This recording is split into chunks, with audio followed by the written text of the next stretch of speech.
Grief is real, big, better shared. The podcast everyone needs to hear, but nobody wants to hear.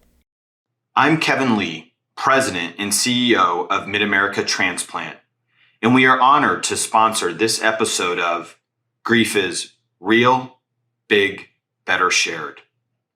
At Mid-America Transplant, we have the privilege of working with families across southern Missouri and northeast Arkansas who make the heroic decision to donate their loved ones' organs or tissues. While donation often brings families comfort, they are still heartbroken by their loss. We are driven by compassion for these families and continue to walk with them through their grief journey.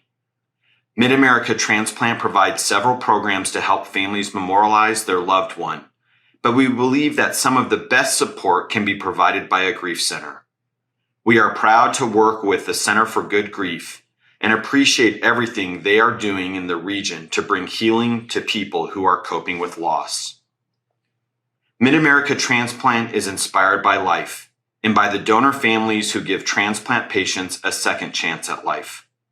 For more information about being a donor, visit sayyesgivelife.org. Hello, welcome to Grief is Real, Big, Better Shared, the podcast everyone needs to hear, but nobody wants to hear. I'm Angela Hamblin Kelly, the administrator of the Baptist Centers for Good Grief, and we're so glad that you are tuning in today. If this is your first time checking out our podcast, please know that we have Season 1 available wherever you get your podcast. In Season 1, there's a lot of great content about grief in general, about spouse loss, men in grief, and important things to know about childhood and adolescent grief. So make sure you go back and catch up on those episodes. With Season 2, we've heard from you and we listened to you, and we're going to focus more on some specific topics in a very short format. Just as a reminder, the Baptist Centers for Good Grief has been providing grief care for over 25 years. We've grown from a children's grief camp to a program with 3 comprehensive grief centers in Tennessee and Arkansas. We started this podcast because grief is the most universal experience there is.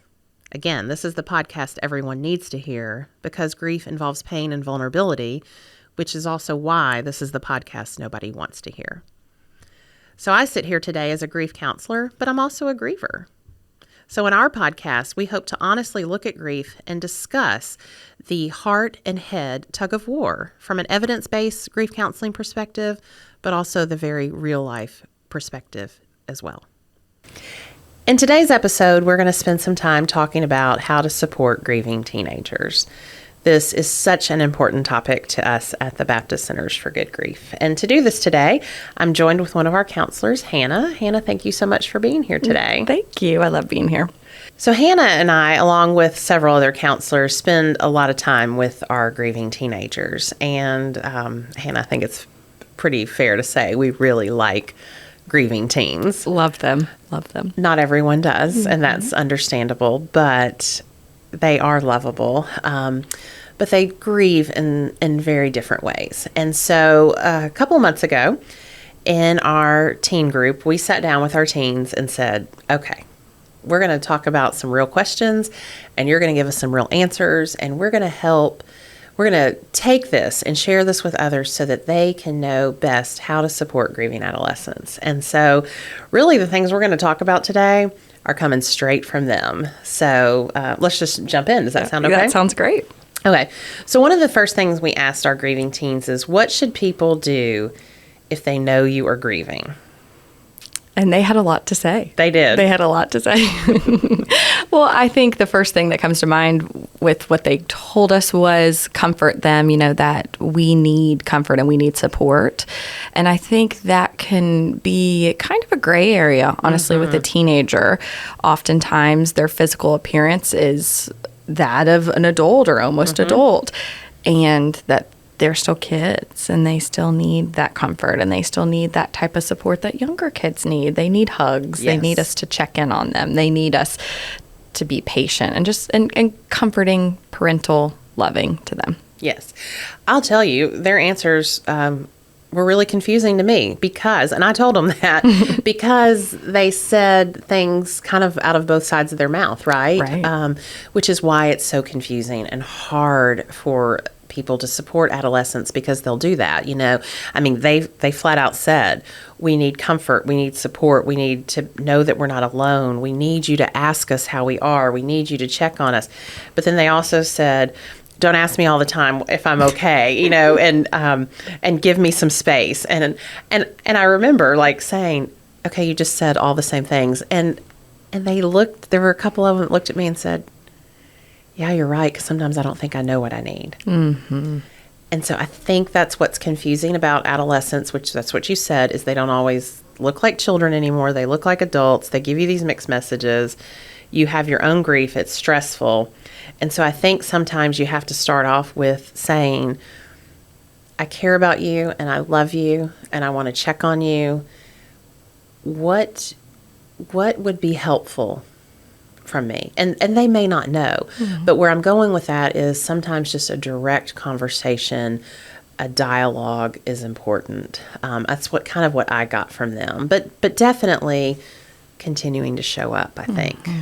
Mm-hmm. I think showing up, even if you're showing up silently and just being a physical presence, is huge for them. Mm-hmm. And giving yourself some compassion with this, because it's confusing. It's confusing even trying to share what they want. Mm-hmm. And they're really, what I heard is really looking for some autonomy in this, looking for some choice, looking for some power back. Mm-hmm. And of course, us as adults, I mean, everything feels out of our control. Everything feels out of our power when we're grieving, and it does for the teenagers too. And so having that autonomy to please check on me. And if I don't want to be checked on, please accept that and ask again. Come back and ask again, because I want you to.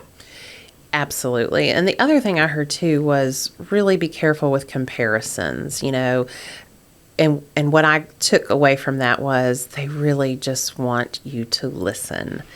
And sometimes listening with a teenager means sitting in silence for a little bit. They have to pick up on the fact that you really are going to listen and you're not going to interrupt them. And, when this happened to me, that kind of thing. So bringing in these comparisons of other losses, they really want their experience to be heard. Certainly, certainly.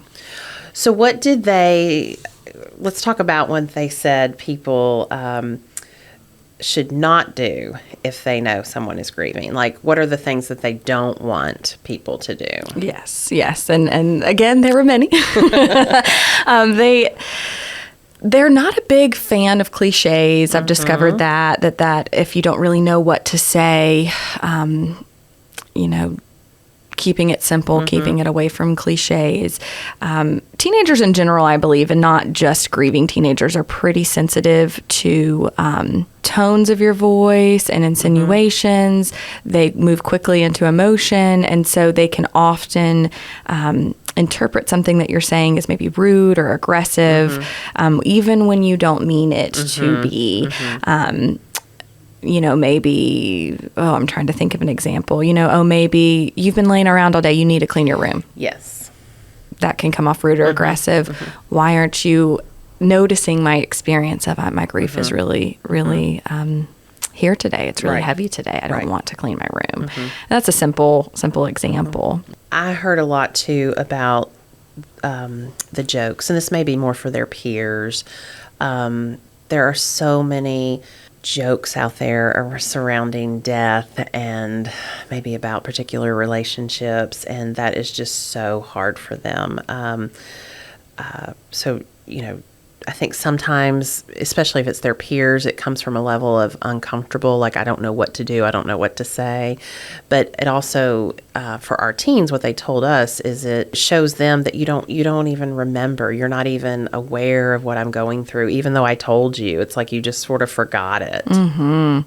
Absolutely, and I've been guilty of that in the past. Getting somebody out of their car at the grief center. Hey, is your mom in there?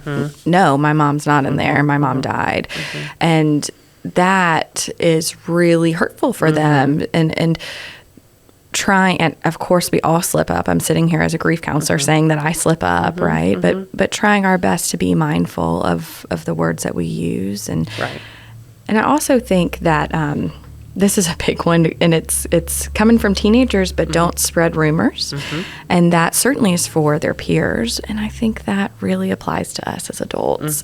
I think sometimes when we're the adult and they're the kids, we get together with our other adults and talk about what we've heard, and we're trying to make sense of it. And maybe our intention is just to figure it out for ourselves and take care of maybe our own grief. And that can really come off as rumor spreading. Teenagers are really fiercely protective of their person who died.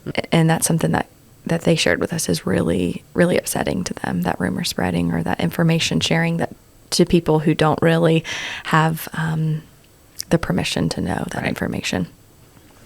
So I'm going to rattle off a couple of direct quotes because I think these are some that are just so significant. Grief doesn't come out the same way. Just because you don't see it doesn't mean it's not there. And that's very much about something you were saying earlier, that I think teenagers are very mindful sometimes that I'm probably not expressing myself the best, and maybe it's because I don't know how to, or I'm too tired to, but just because you don't see it, don't assume it's not there. I think that's very significant. This one, I think is very meaningful. Sometimes as a guy, I feel like I just have to be tough, and I don't always feel like I can be. So again, I think we have to be mindful of those messages about gender or, just like cultural kind of myths that we have about how different people are going to grieve. And also, this is a couple of teens said this, grief has made me so unmotivated. And I think, again, I'm not saying that. I'm not using my words to say that. My behaviors are showing you, but sometimes adults will take it as I'm being lazy, and I think we have to be mindful of that, particularly with adolescents. Let's talk about some of the things that they just said would be so helpful if someone would actually say to them when they were grieving. Because I think we get asked that all the time. What do I say? Right. I don't know what to say. So what did they tell us to say? Right. Well, and disclaimer, there are no magic words. There are no Correct. Magic words. Right. And they said something simple, keeping it simple. I'm here for you. I'm here for you. Or it's going to be okay. Which was a funny one because, like what you just said, some of the teenagers were like, absolutely, I want to hear that. And then some were like, I don't want to hear that. So we're not trying to confuse you in this podcast episode. We're simply saying grief is so different for everyone. And even with our teenagers, and it was so great for them to hear that. They were like, really? You wouldn't like to hear that? That would be really meaningful to me. And so, again, I think that sometimes we have to get curious. And I always say to kids, to adolescents, I don't know. I need you to help me. But I'm here, and I'm going to show up for you and help me. And that's actually one of the things they said was, say, I'm here. I'm here, but not just say it, continue to show up. One thing that I thought was really great was they wanted to hear stories about their loved ones. And they were very clear that sometimes there can be complicated relationships. Maybe if parents were divorced, they talked about sometimes only hearing the bad things, and they really want to hear some good things. And so they want to hear those memories. They want to hear about when they were born. They want to hear about things that their loved one liked. And again, adolescents don't know to ask for those things. So I thought that was really great that they're kind of giving us a gem here of tell me stories. I do want to hear stories. And what a great entry point for a teenager who's not really one to articulate their grief. If they're willing, if they're staying in the room and they're listening to stories, then that they want to. They want to. And that's a great way to communicate grief with them, because they're processing, they're taking it in, they're there in that experience. It doesn't necessarily have to be that they speak, you speak, they speak, you speak. There's a lot of value in hearing those stories. And something as simple as, I've heard, wow, your hair's just like your dad's. Yes. Wow. What a point of pride. What a point of connection. Every morning when I get up and I try and flatten my bed head down, I'm going to think about my dad. Right.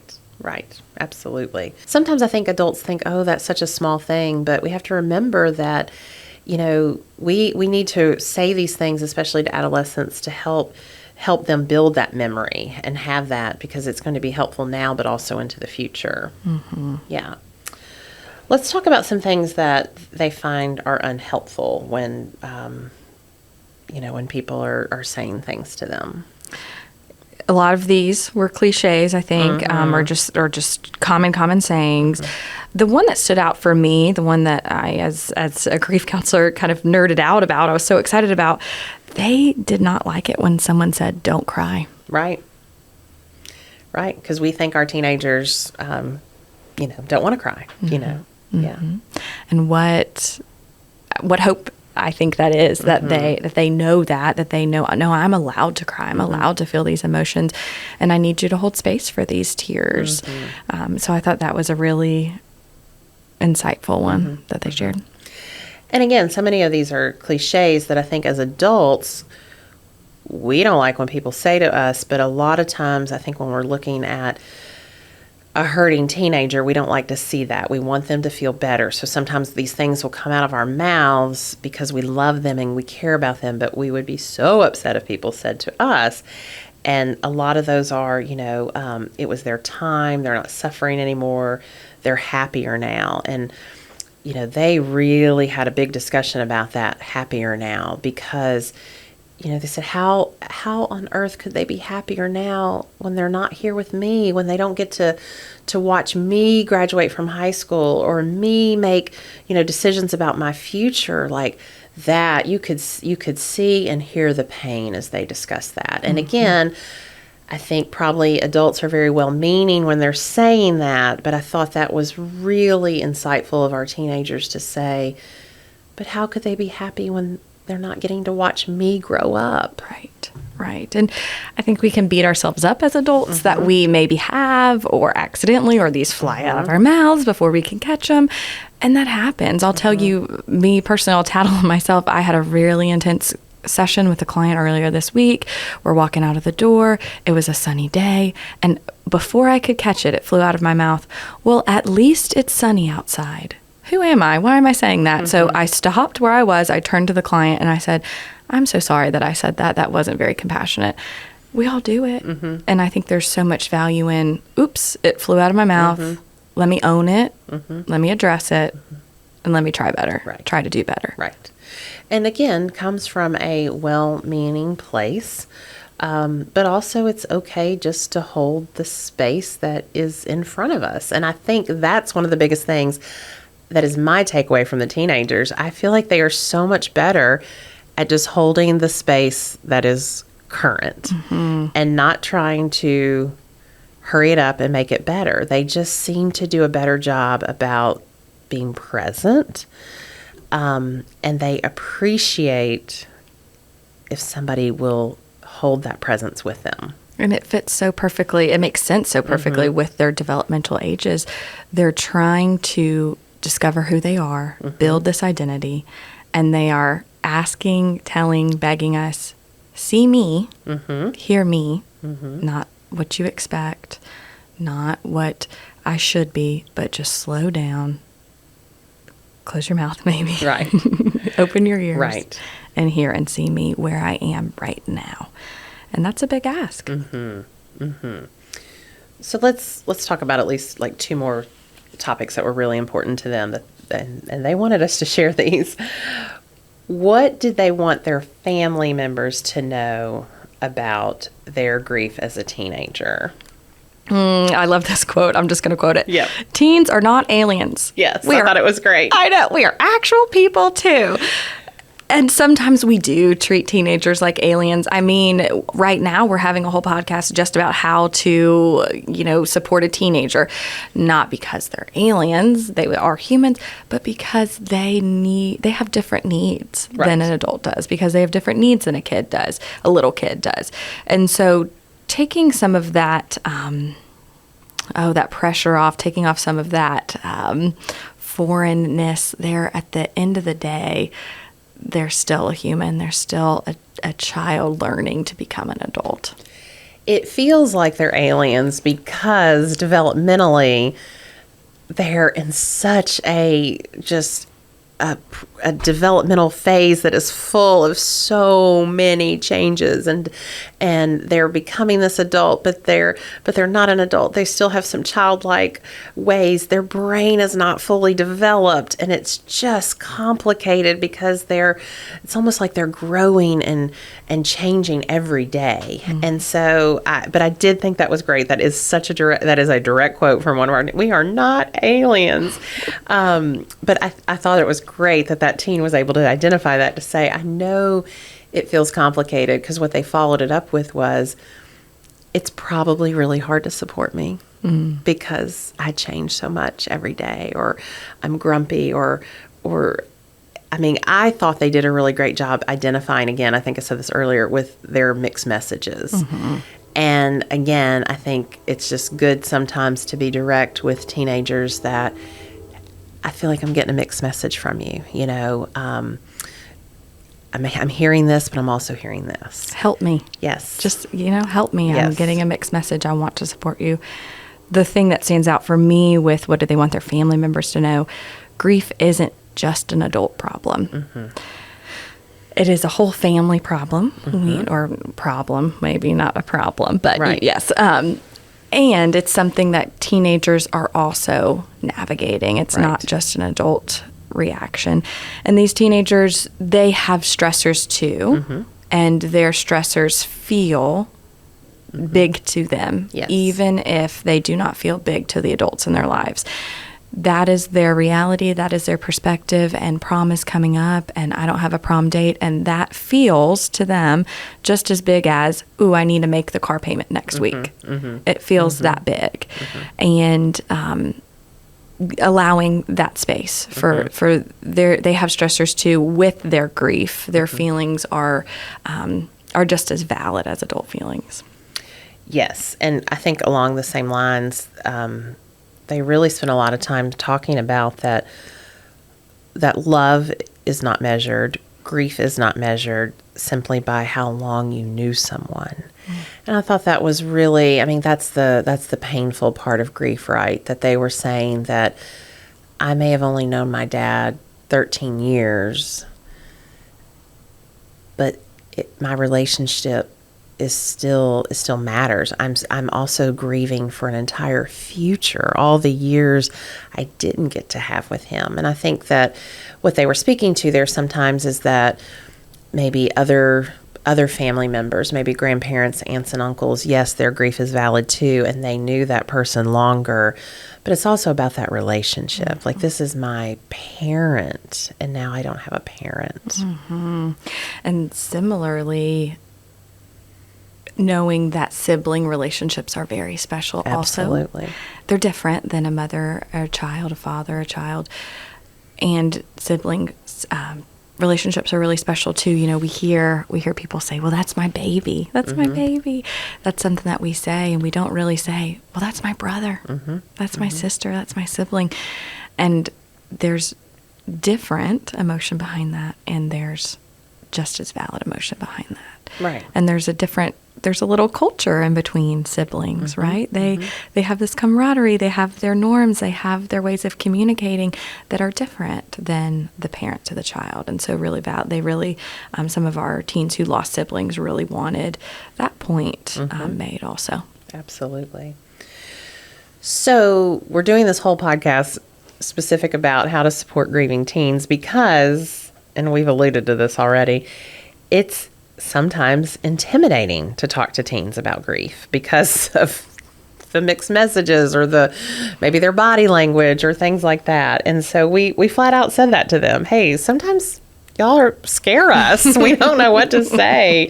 And so we asked them, and thinking about that you might be intimidating, what would you want people, how do you want people to navigate that intimidation? Yes, and a lot of it was similar to what we've already talked about. Hear me, listen to me, see me, treat me as an individual. That was that's kind of the chant that I heard from them. And I heard a lot of permission, honestly, that they were giving to the adults Yes. to say, you don't have to know what to do. Right. You don't have to know. Right. That's okay. I don't know either. Help me. Try and show up and we'll figure it out together mindset versus I feel shut down as a teenager when you say, okay, you don't know what to do. I'll take the reins and I'll just tell you what to do and let's do it. And I'm going to figure it out and I'll be your leader. And we know that that's not very helpful because it's such an individualized journey. Right. And so that idea of walk with me, don't walk behind me, don't walk in front of me, walk with me. And also, I like how you said that about permission, because that's totally what I got from it, was so much permission of, again, going back to that, I'm not an alien, but, but they could also realize, but sometimes I don't act the best, but talk to me. And also permission, talk to me about your grief. Hearing about your grief might actually help me. Like, I get it's going to be hard for you, and it might be hard for me too, but talk to me about that. Don't just come at me like I'm having a problem, kind of like what you were saying. Come at me as a family, like share with me how you're doing, because I think we have to remember, and again, teens aren't the best at helping us with this, but they're still learning. They still need us to guide them and show them. Think about teens are learning how to drive. We don't just toss them the key and say, go. We teach them how to do it. We show them. We practice. And they need that with our grief too. They need us to show them and express. Again, sometimes we have to do it in language where we're not necessarily, trying to teach them, but just being real, being real about, I'm having a hard time. Are you up to talking about this? Or, today was a tough day and I felt like my grief was all over the place. Do you feel like listening for a little bit?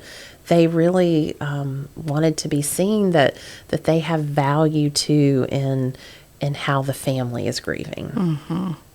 And don't be deterred by my armor. Don't be deterred by the cover of the book, because I'll tell you, there have been many times where a teenager has shuffled into the counseling room, plopped down on the couch, had their hood pulled up so I can barely see their eyes, want to have their phone out and just glaring at me. And so everything in you is saying, oh, this person does not want, this is not an invitation.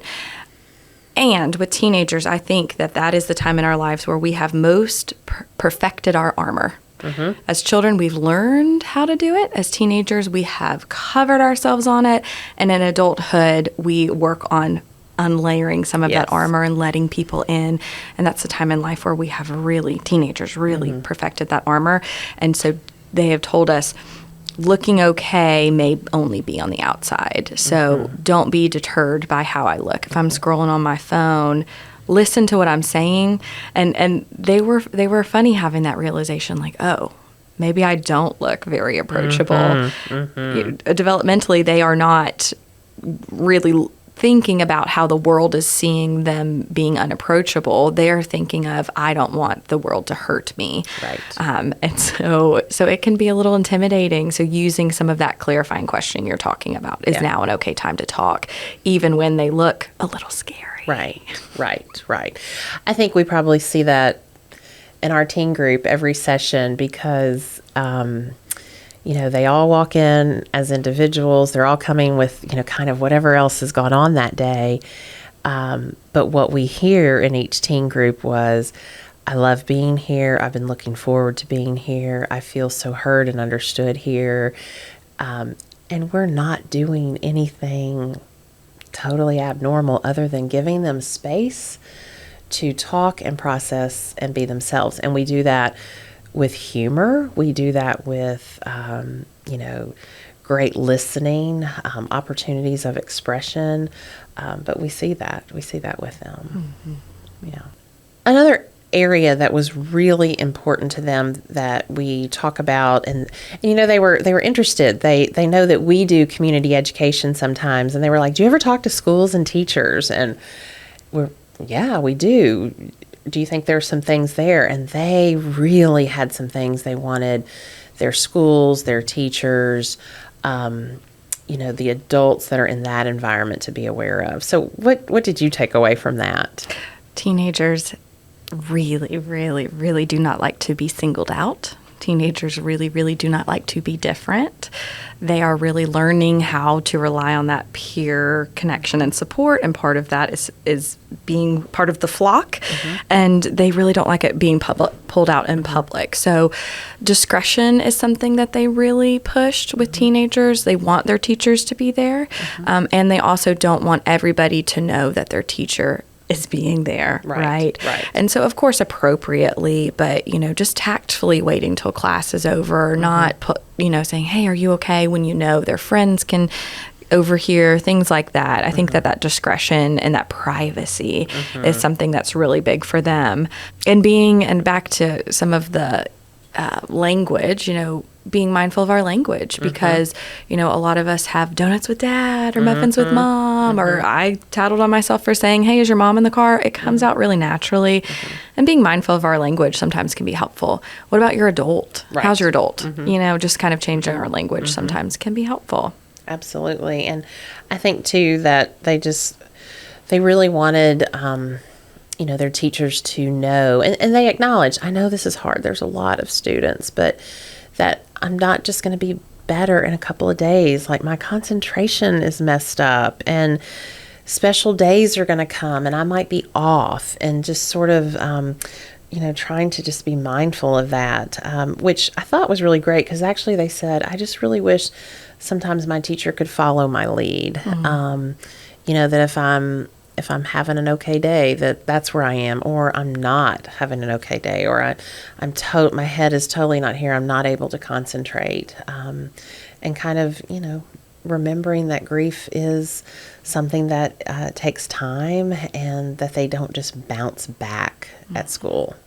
Absolutely. And they also, I thought was really insightful, pointed out, we need your help. We need you to intervene. If you see bullying behavior, gossipy behavior, those jokes about family members that happen, help me, because I am trying to navigate so many new things. I am lost. I am overwhelmed. And here you are, an adult, and you can help me. Yes. Please intervene. Please stop. If you hear the jokes, please stop them. If you hear somebody, even if I'm kind of laughing and joking about it, maybe that's how I'm just navigating this moment, but I'm really not liking this. Intervene for me, please. Yeah, that was really very, very significant, asking for the adults around me to have their ears open and to intervene and help me. And I think where I'm coming from, that was being so insightful, was I look like this mini adult, but again, I'm still a kid. My brain still isn't fully developed. I don't know how to handle all these situations. I'm having these new intense emotions that maybe I've never had before, and I don't know how to respond in this moment to this bullying or this making fun of my family now that my family is different. And please have your ears open and help me. That was just so significant, I think, especially in the world that we live in today, with our children hurting and our children asking for help. And that, again, can be talking out of two sides of our mouth, because don't single me out. Exactly. But help me. But help me. That help me. And, sometimes teens will be laughing along, and something as simple as, hey, we don't joke about in there and that in here. And then even if the teen goes, oh, it's fine. No, we don't joke about that in here. Right. That's a boundary that we have in here. We don't joke about in here, even if you feel like it's fine right now. Because I've had teen clients where they've told me at first it was fine, and then I joked along and laughed along, and now it's become out of control, and everybody feels like they have permission to do this, and I regret laughing along, but I didn't know what else to do.